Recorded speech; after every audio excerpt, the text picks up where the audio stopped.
자, 9월 고2 문학 43, 45번 현대시 문제입니다.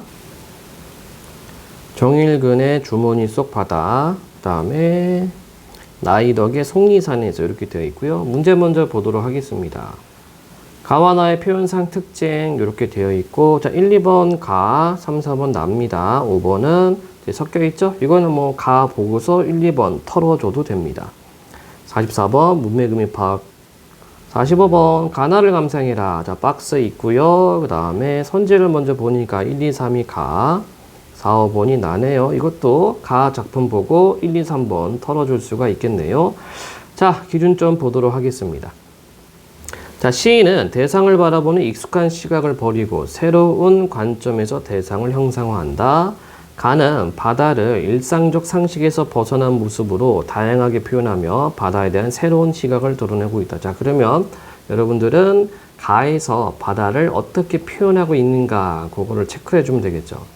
나는 산을 오르며 산을 새로운 시선으로 바라보고 산과 사람의 관계를 표현하며 산을 오르는 것과 삶의 태도에 대한 인식 전환을 드러내고 있다. 자, 여기서는 산의 새로운 시선 하나, 그 다음에 산과 사람의 관계 하나, 그 다음에 산을 오르는 것과 삶의 태도에 대한 인식 전환 하나. 그래서 총 3가지 기준이 있네요. 가는 하나밖에 없습니다. 바다를 새로운 시각으로 바라봤다는 점. 자, 그러면 정일근의 주머니 속의 바다 보도록 해봅시다. 시를 볼 때는 정서를 찾고 왜 그런 정서가 있는가, 그리고 표현기법, 정의표, 그리고 심상까지 정리해주면 좋죠. 그 마을 사람들은 바다를 주머니 넣고 다닌다. 아하, 요게 그거군요. 요게 새로운 시각. 바다를 주머니 넣어요. 설마? 하고 물어보면 불쑥 주머니 속의 바다를 꺼내 보여준다. 자, 문맥음의 파악하기 441. 기억을 활용하여 설마? 바다를 대하는 마을 사람들의 행동을 믿지 못하는 상황을 부각. 그렇죠? 마을 사람들이 바다를 주머니 넣고 다니나? 진짜? 설마? 했어요. 놀라지 마라. 그것은 마을의 아주 어린 꼬마 녀석도 할 수 있는 일이다. 제법 사랑을 하는 나이가 된 친구들은 사랑으로 외롭거나 쓸쓸할 때에는 손바닥 위에 바다를 올려놓고, 자, 손바닥 위에 바다를 올려놓고 휘파람을 분다. 아무래도 마을 어른들은 한숨이다.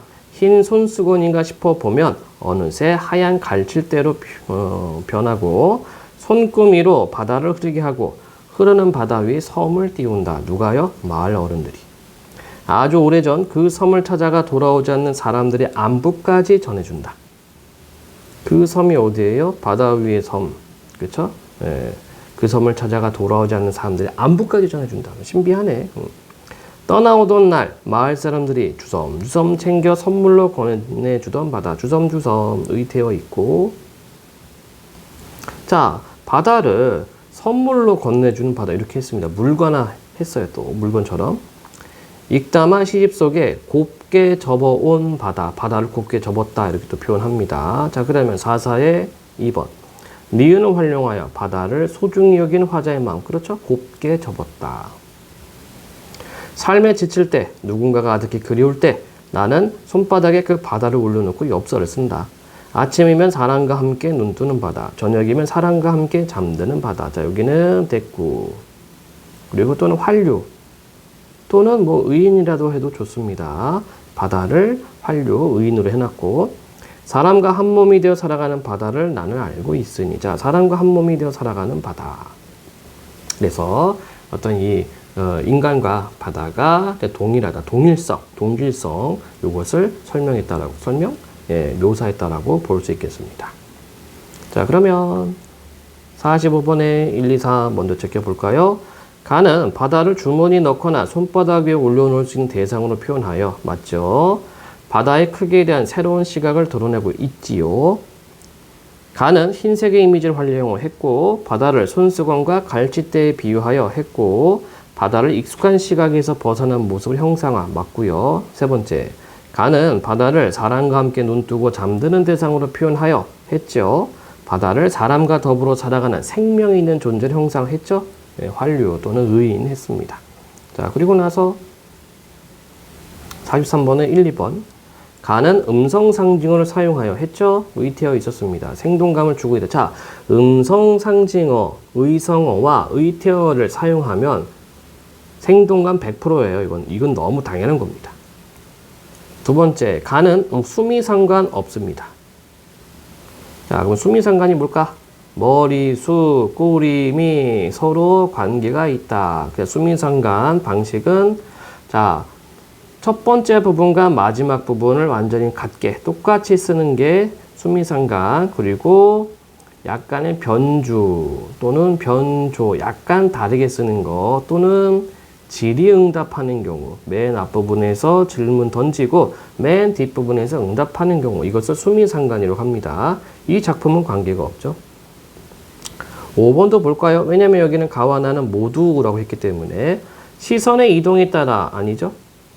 시선의 이동이라는 것은 어디를 보고 그 다음 뭘 보고 해야 되는데 가에서는 이 바다를 그쵸? 바다를 어떻게 다루고 있는지 그 마을 사람들마다 바다를 어떻게 다루고 어르신들이 어떻게 하고 그리고 끝부분에 내가 그 바다를 선물 받은 바다를 어떻게 하고 있는지 이렇게만 나와 있어요.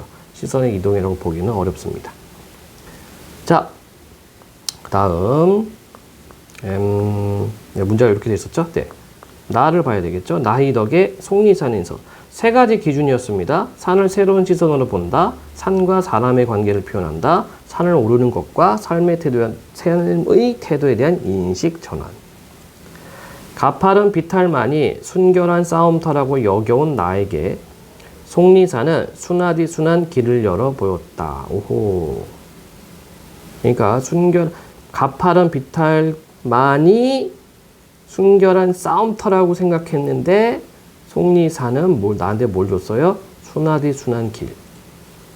산다는 일은 더 높이 오르는 게 아니라 더 깊이 들어가는 것이라는 듯 평평한 길은 가도 제자리 같았다. 그러니까 속리산이 이렇게 조금 평평하게 좀 되어 있습니다.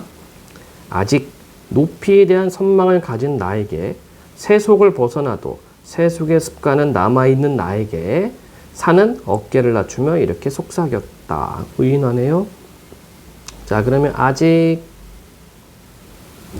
디귿을 활용하여 화자가 여전히 높은 곳에 도달하는 것을 중요시하고 있음을 드러내고 있다. 맞는 설명이 되겠죠? 왜냐하면 여기 아직 높이에 대한 선망을 가진 나 이렇게 표현했습니다. 계속 보겠습니다. 뭐라고 속삭였는지. 산을 오르고 있지만 내가 넘는 건 정작 산이 아니라 산 속에 갇힌 시간일 거라고. 오히려 산 아래서 밥을 끓여 먹고 살던 그 하루하루가 더 가파른 고비였을 거라고. 자, 이렇게 보니까 뭐뭐일 거라고. 그 다음에 이렇게도 볼 수 있죠. 선망을 가진 나에게, 남아있는 나에게 유사 통사 구조 반복하고 있네요. 유사, 비슷한, 통사, 문장, 구조, 반복. 자, 시에서 반복하면 어떤 효과가 있습니까? 운율 형성, 그리고 의미 강조, 주제 강조도 되죠? 그러니까 산을 넘는 건 정작 산이 아니라 산 속에 갇힌 시간일 거고 오히려 산 아래서 밥을 끓여 먹고 살던 그 하루하루가 더 가파른 고비였을 거라고. 누가? 속리산이 나한테 속삭였습니다. 오히려 리을을 활용하여 산을 오르는 것보다 산 아래에서 삶이 더 힘겨운 것이었음 부각 맞네요. 속리산은 단숨에 오를 수도 있는 높이를 길게 늘려서 내 앞에 펼쳐주었다. 자, 미음을 활용하여 단숨에 산에서 깨달은 삶의 목표를 화자가 쉽게 이룰 수 있음을 강조한다. 아니죠. 쉽게 이룰 수 있는 것이 아니라 단숨에 오를 수 있는 높이를 어떻게 한다고요? 길게 늘려서 내 앞에 펼쳐주었다. 좀 더 천천히, 좀 더 완만하게, 좀 더 오래도록 이런 의미가 되겠죠. 그렇기 때문에 자, 44의 5번에서 말한 것처럼 쉽게 이룰 수 있음 이것과는 관계가 없겠습니다. 그러면 45번의 4, 5번도 확인.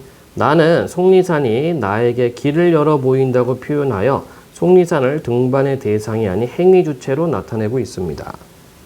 나는 속리산을 어깨를 낮추며 속삭이는 대상으로 표현하여 속리산을 타인을 위해 희생하는 존재가 아니라 조언해주는 존재. 그렇죠? 예, 희생은 아니죠. 따라서 답은 5번이 되겠네요. 그럼 43번 문제. 나는 공간각적 없었습니다. 나는 계절의 흐름 없었습니다. 예, 1번이 답이군요. 자, 43번 1번 했고요. 44번에 5번 했고 45번에 5번 했습니다. 뭐 어렵지 않아요, 여러분들. 그래서 문학 작품을 볼 때, 문학 문제를 풀 때는 문제를 먼저 보고 기준점을 찾아서 이렇게 접근해 주시면 되실 것 같네요. 자, 정일근 주머니 속의 바다와 나이덕 속리산에서 지문 문제풀이 마칩니다.